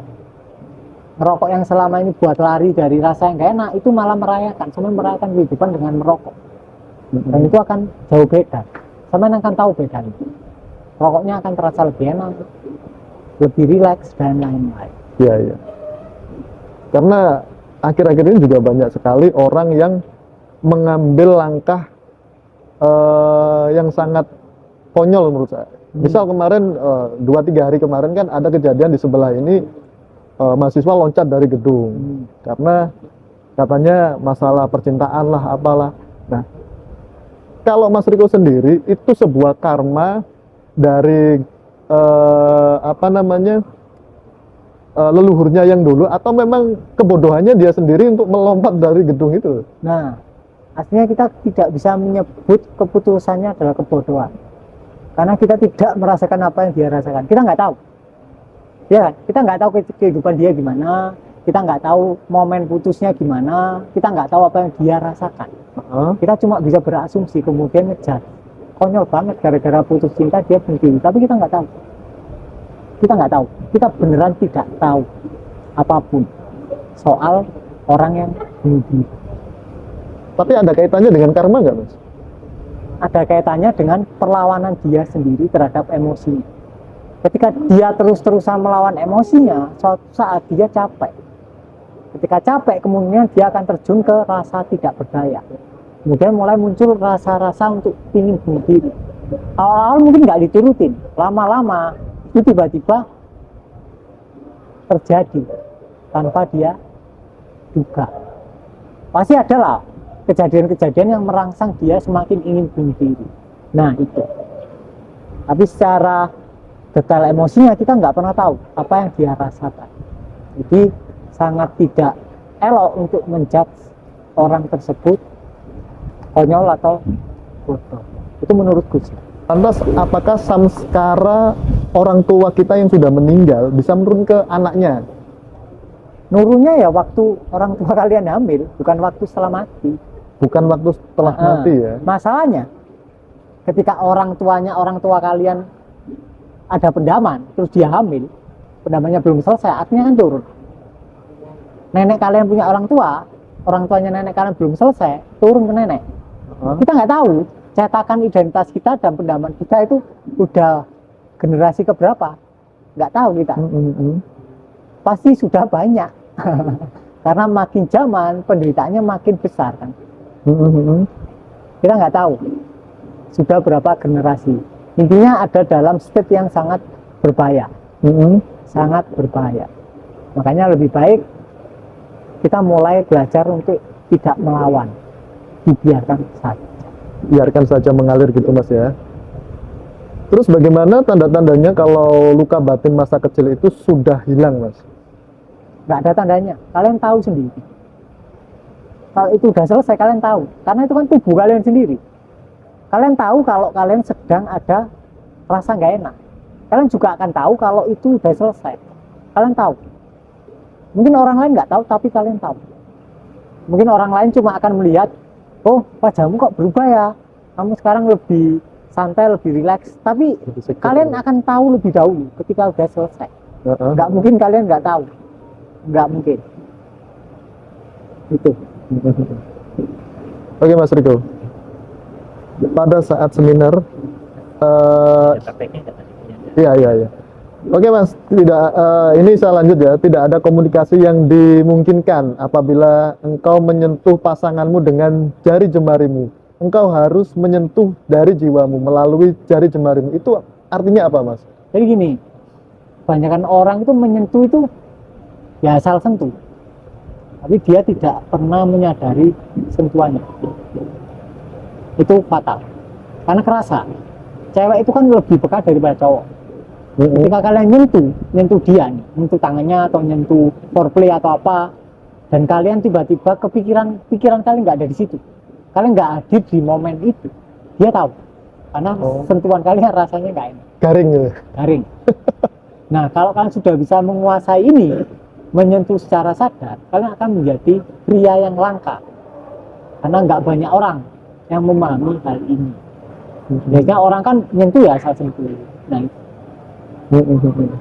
berarti cewek itu lebih peka ya? Lebih peka.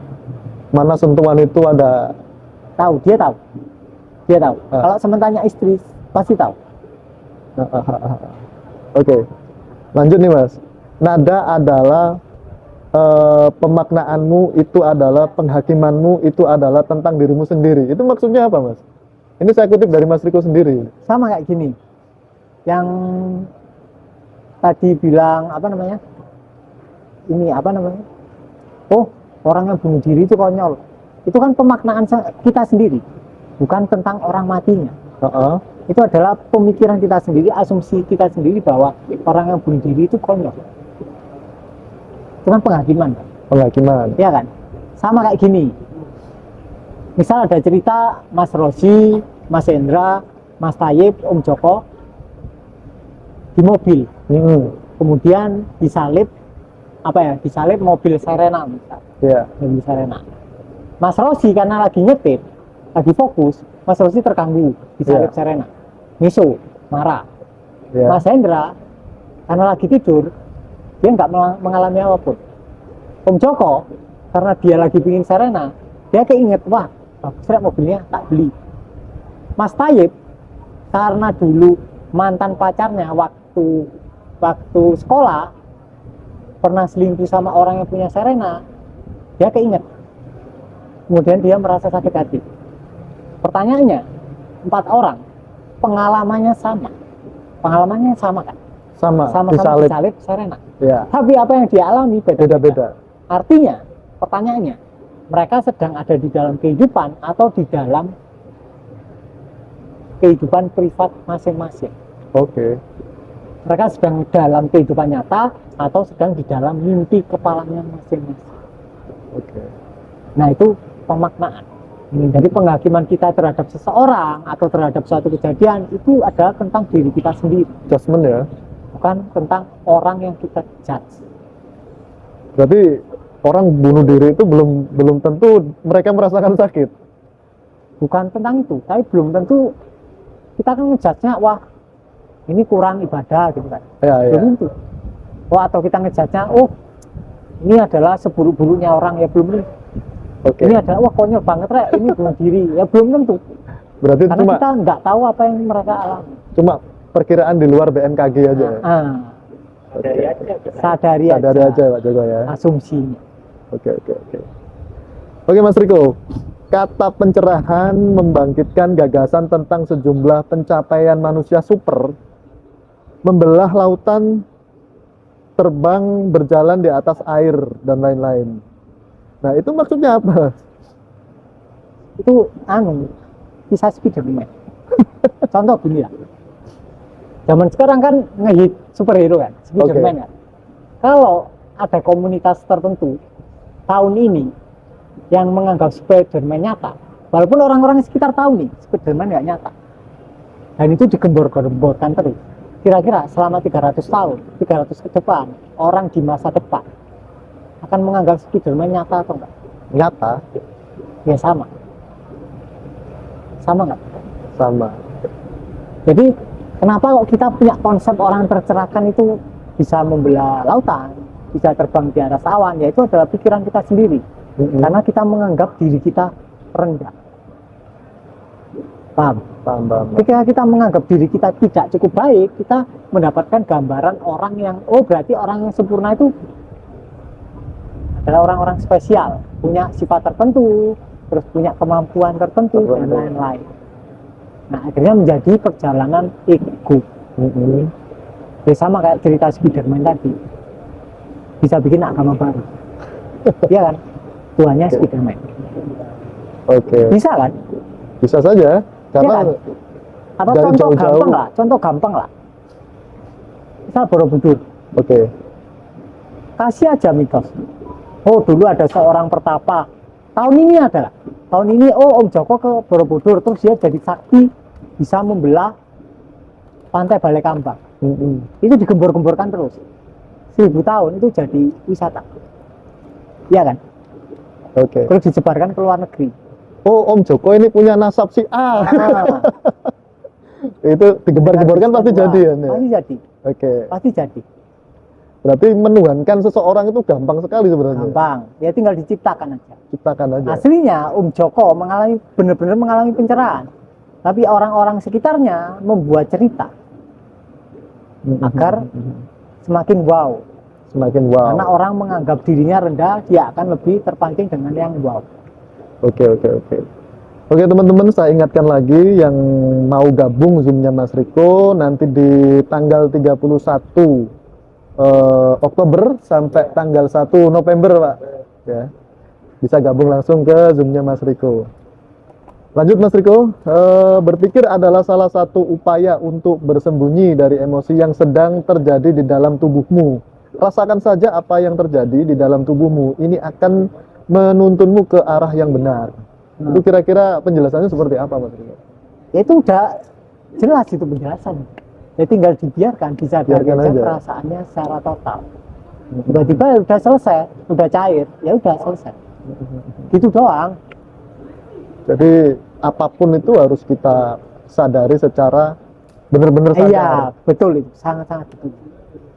Perlu disadari. Perlu secara disadari. total.